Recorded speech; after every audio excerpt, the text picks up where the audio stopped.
আসসালামু আলাইকুম। আপনাদের সবাইকে স্বাগতম আমার আরেকটি ভ্রমণ পর্বে। আজ আমি আপনাদের নিয়ে চলেছি ইস্তাম্বুলের এক অসাধারণ, নান্দনিক ও মনোমুগ্ধকর জায়গায়, আরাস্তা বাজারে। বিশ্বখ্যাত ব্লু মসজিদের ঠিক পেছনেই অবস্থিত এই ঐতিহ্যবাহী বাজারটি হয়তো গ্র্যান্ড বাজারের মতো এত বিখ্যাত নয়, কিন্তু এর সৌন্দর্য, শান্ত পরিবেশ এবং ঐতিহ্যের ছোঁয়া একে করে তুলেছে সত্যিই অনন্য। আরাস্তা বাজারে পা রাখার সঙ্গে সঙ্গেই আমার মনে হলো যেন আমি ইতিহাস আর শিল্পকলার এক জীবন্ত জগতে প্রবেশ করেছি। চারদিকে এক অপূর্ব শান্ত পরিবেশ। মানুষের ভিড় থাকলেও কোথাও কোনো বিশৃঙ্খলা নেই। সবাই ধীরে ধীরে হাঁটছে, দোকানগুলো দেখছে, ছবি তুলছে আর এই অসাধারণ পরিবেশ উপভোগ করছে। প্রথমেই যে বিষয়টি আমার নজর কেড়েছিল সেটি হলো এই বাজারের অবিশ্বাস্য পরিচ্ছন্নতা। পাথর বিছানো রাস্তা একেবারে ঝকঝকে পরিষ্কার। প্রতিটি দোকানের সামনে পরিচ্ছন্নতার এক অনন্য দৃষ্টান্ত। মনে হচ্ছিল পুরো বাজারটি যেন প্রতিদিন নতুন করে সাজানো হয়। হাঁটতে হাঁটতে চোখে পড়ল সারি সারি দৃষ্টিনন্দন দোকান। প্রতিটি দোকান এত সুন্দরভাবে সাজানো যে কোনোটির দিকে আগে তাকাব সেটাই বুঝে উঠতে পারছিলাম না। সন্ধ্যার নরম আলো পুরো বাজার যেন এক জাদুকরী রূপ ধারণ করেছিল। উষ্ণ হলুদ আলোর ঝলকানিতে প্রতিটি দোকান আরও প্রাণবন্ত হয়ে উঠেছে।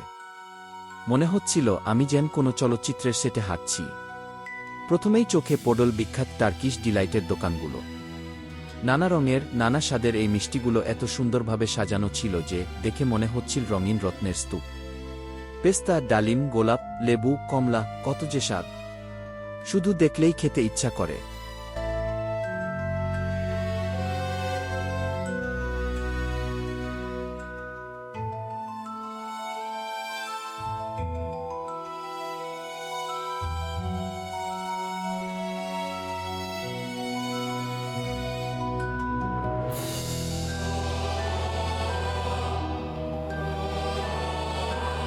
শুধু কার্পেটই নয়, চারদিকে ছিল অসংখ্য শোপিস ও হস্তশিল্পের সমাহার।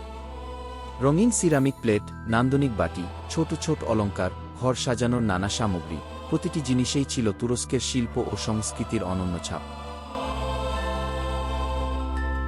এরপর চোখে পড়ল ছোট ছোট ঘূর্ণায়মান দরবেশের ভাস্কর্য। এই দরবেশরা তুরস্কের আধ্যাত্মিক ঐতিহ্যের এক গুরুত্বপূর্ণ প্রতীক। তাদের সেই ঘূর্ণনের ভঙ্গিমা যেন ভালোবাসা, শান্তি ও আত্মিক সাধনার এক নিঃশব্দ ভাষা বহন করে। এখানে ছিল তুরস্কের ঐতিহ্যবাহী পোশাকের দোকানও। সুন্দর নকশা করা পোশাক, স্কার্ফ, সূচিকর্ম করা কাপড়, সবকিছুতেই ফুটে উঠেছে শত শত বছরের সংস্কৃতি ও ঐতিহ্য।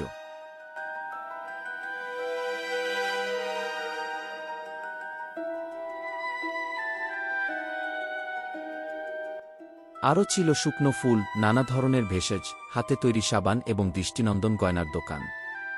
নেকলেস, ব্রেসলেট, আংটি, কানের দুল, রঙিন পাথরের গয়না, সবকিছুই আলো ঝলমল করছিল। তবে আমার কাছে সবচেয়ে আকর্ষণীয় লেগেছে তুরস্কের বিখ্যাত মোজাইক ল্যাম্প। নীল, লাল, সবুজ, কমলা, বেগুনি, অসংখ্য রঙের কাজ দিয়ে তৈরি এই ঝাড়বাতি ও ল্যাম্পগুলো পুরো বাজারকে যেন এক স্বপ্নের জগতে পরিণত করেছে। প্রতিটি ল্যাম্প ছিল হাতে তৈরি, আর প্রতিটি নকশাই ছিল এক একটি শিল্পকর্ম।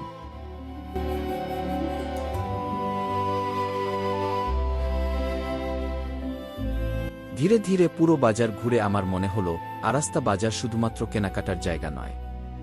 এটি তুরস্কের সংস্কৃতি, ঐতিহ্য, শিল্প, সৌন্দর্য ও মানুষের আন্তরিকতার এক জীবন্ত প্রতিচ্ছবি। প্রতিটি দোকান, প্রতিটি আলো, প্রতিটি সুবাস, প্রতিটি হাসিমুখ, সবকিছু মিলে এই বাজারকে করেছে এক অসাধারণ অভিজ্ঞতা। আমার সবচেয়ে ভালো লেগেছে এখানকার নিরিবিলি পরিবেশ। কোথাও তাড়াহুড়ো নেই। আপনি চাইলে ধীরে ধীরে হাঁটতে পারেন, প্রতিটি দোকান দেখতে পারেন, মানুষের সঙ্গে কথা বলতে পারেন, কিংবা শুধু বসে এই সুন্দর পরিবেশটুকু উপভোগ করতে পারেন। আমার কাছে ভ্রমণের সবচেয়ে বড় আনন্দ হলো এমন কিছু জায়গা আবিষ্কার করা, যেগুলো শুধু চোখে নয়, হৃদয়েও স্থায়ীভাবে জায়গা করে নেয়। আরাস্তা বাজার ঠিক তেমনই একটি জায়গা। আপনি যদি কখনো ইস্তাম্বুলে আসেন, তাহলে অবশ্যই এই সুন্দর বাজারে কিছুটা সময় কাটাবেন।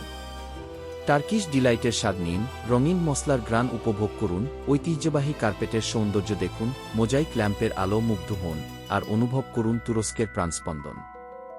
আজকের এই ছোট্ট ভ্রমণে আমার সঙ্গে থাকার জন্য আপনাদের সবাইকে আন্তরিক ধন্যবাদ। ভিডিওটি যদি আপনাদের ভালো লেগে থাকে, তাহলে অবশ্যই একটি লাইক দিন, আপনার মূল্যবান মতামত কমেন্টে জানাতে ভুলবেন না, আর এমন আরও সুন্দর ভ্রমণ গল্প দেখতে আমার চ্যানেলটি সাবস্ক্রাইব করুন। আবার দেখা হবে পৃথিবীর আরেকটি সুন্দর গন্তব্যে।